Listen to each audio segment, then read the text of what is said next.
We all know the situation.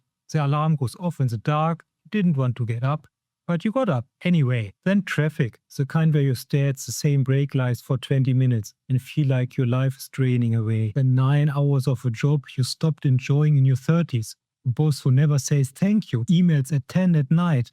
The weekend that's gone the second it starts. And you do it again and again and again for 20 years. But you handle it because there's light at the end. 65. That's the number. You put in the decades, you take the pension at 65, and then the time is finally yours. Here's what I have to tell you, and I won't soften it, because nobody softened it for me. That light might not be there when you arrive. Not because the money is gone, that's a different problem in its own video. Money just isn't the only account you're spending down. There's a second one, and almost nobody checks the balance until it's empty. You know your life expectancy, late 70s, maybe low 80s.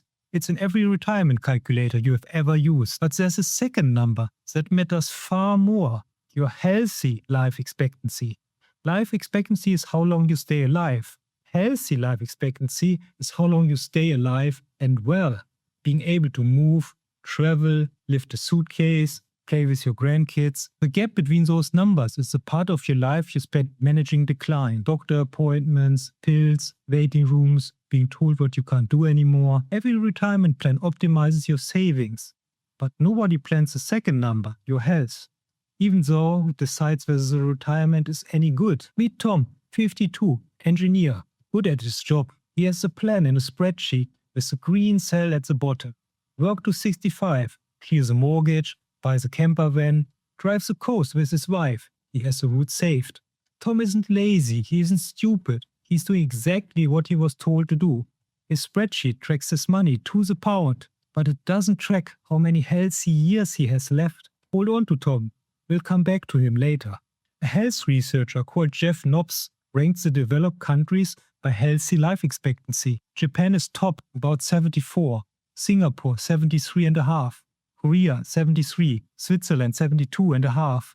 Then a long cluster between 70 and 72.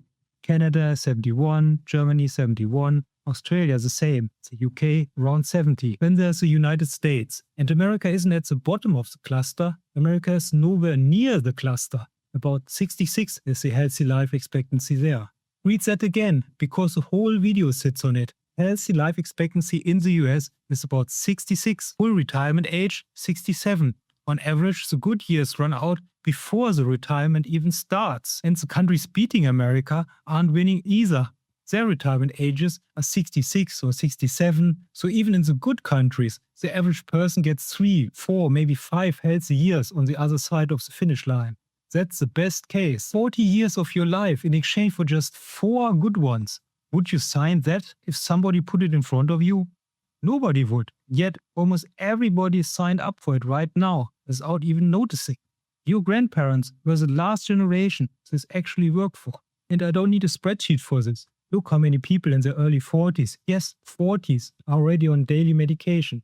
Blood pressure, cholesterol, antidepressants, that used to happen at 60, if at all. So this is your second account, your health. Most people are overdrawn on it while they are still paying into their pension. So what do you do about it? 2 things, money and health.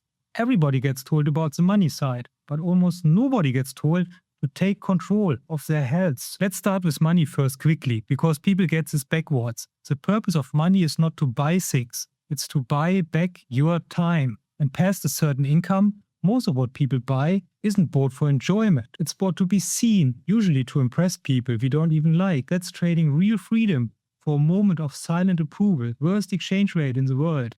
Advertising has us chasing cars and clothes, working jobs we hate so we can buy shit we don't need. So for me, the first move is simple. Spend less than you earn and put that extra money to work. Because sitting on cash while inflation eats away at it just doesn't make sense.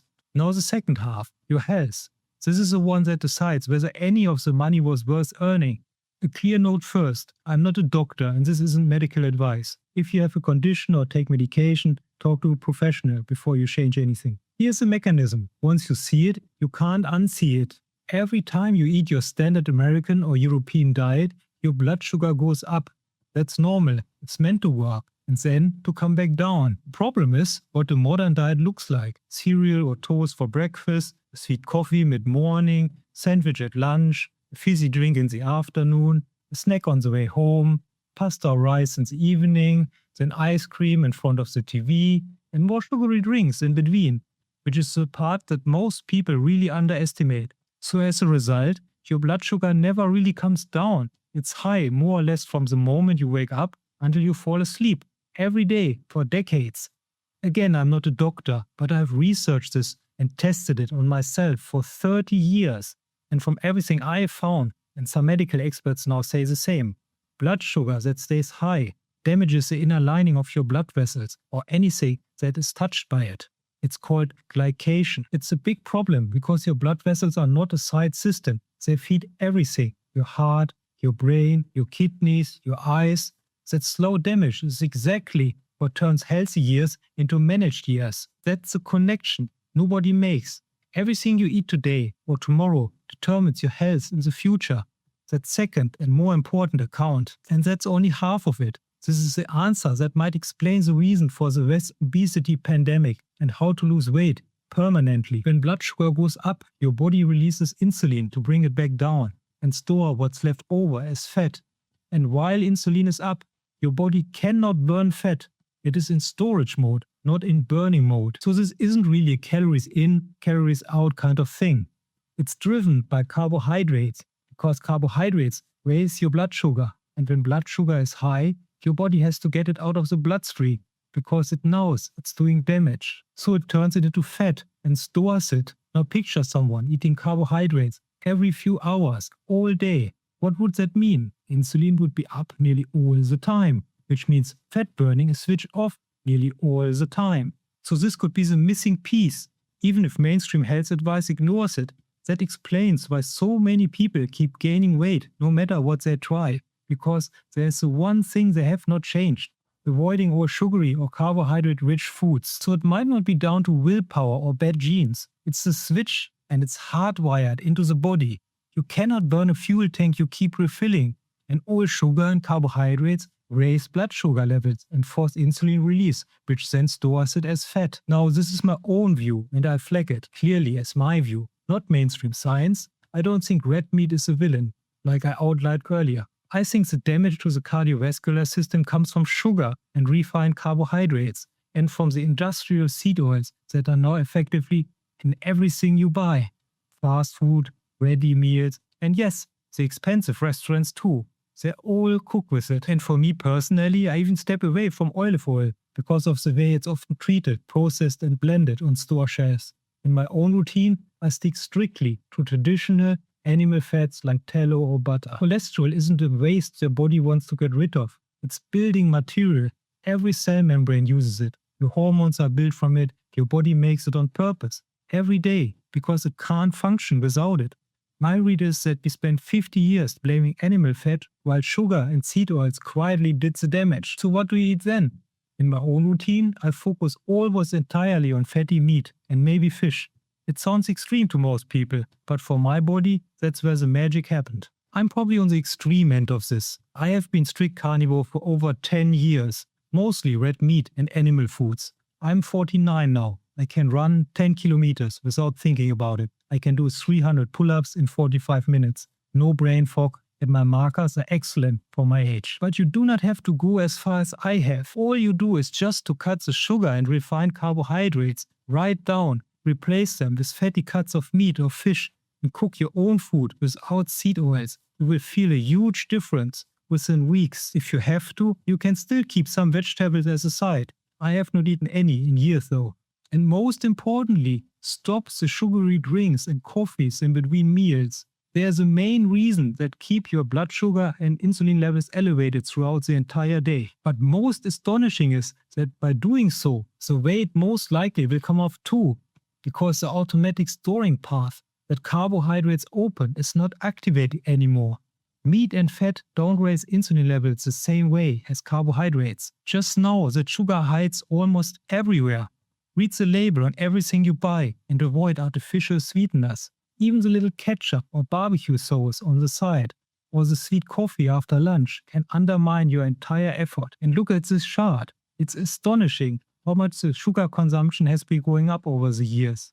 This is the reason why all people are now obese, at least as far as I can tell. My own routine: no processed food, no rice, no bread, no potatoes, no grains, no sugary snacks or drinks, no vegetables, no salads, no fiber, no carbs. Only meat, fish, eggs. I'm not saying that this is the ultimate solution, even if you believe it is. Do your own research and experiment, but thoroughly. Understand that this approach goes against conventional dietary guidelines and what most influencers preach, which is why I always urge people to do their own thorough research. Or better, make it a 2-week challenge and see the results yourself. You will be surprised. In my view, changing how you eat is the single biggest improvement anyone can make, bigger than financial freedom on its own, especially if combined with exercising. Nothing crazy, not 2 hours a day. Something for the heart, plus modest resistance work a couple of times per week. At home maybe is fine. Muscle is what keeps you alive at 80, and joints and ligaments only get repaired when you move them. There was a time when the flex was the car and the watch. Now that so many people are overweight, tired and medicated by 40, the greatest flex is being fit and healthy. Being the guy at 60 who still moves like he's 40. What exactly is the Lamborghini for if your back hurts too much to get out of it? So back to Tom. He spent 40 years earning the ticket to freedom, and by the time it's in his hands, he's too worn down to use it. The camper van sits on the drive, the route stays safe, the money is all still there. It just goes to medical bills instead of the coast road. And his enjoyment and happiness for his retirement is gone. This is a part even billionaires miss. Peter Thiel, Elon Musk, Bill Gates, or Brian Johnson spending millions on questionable supplements. All of them are chasing for longevity. All of them trust pills instead of the way the human body is built. They have forgotten the real reasons humans eat, not for pleasure, but to give the body what it needs to keep running. Isolated artificial nutrients or peptides will create reactions in the body, for sure. But in my view, they will only further drain the life energy that is left. Money can't buy back your health. You have to earn it. So your retirement plan has been tracking the wrong number your whole life. The healthy years are the most valuable asset you own. And they are the one part nobody puts into their spreadsheet. So don't push your life away until you're old. By the time you get there, it may be too late to enjoy it. And maybe when you take back control of your health, you aren't just getting fit, you're opting out of a massive system built around managing your early decline. And that's what pure freedom is. Anyways, if that was useful, please subscribe and hit the like button. See you in the next one.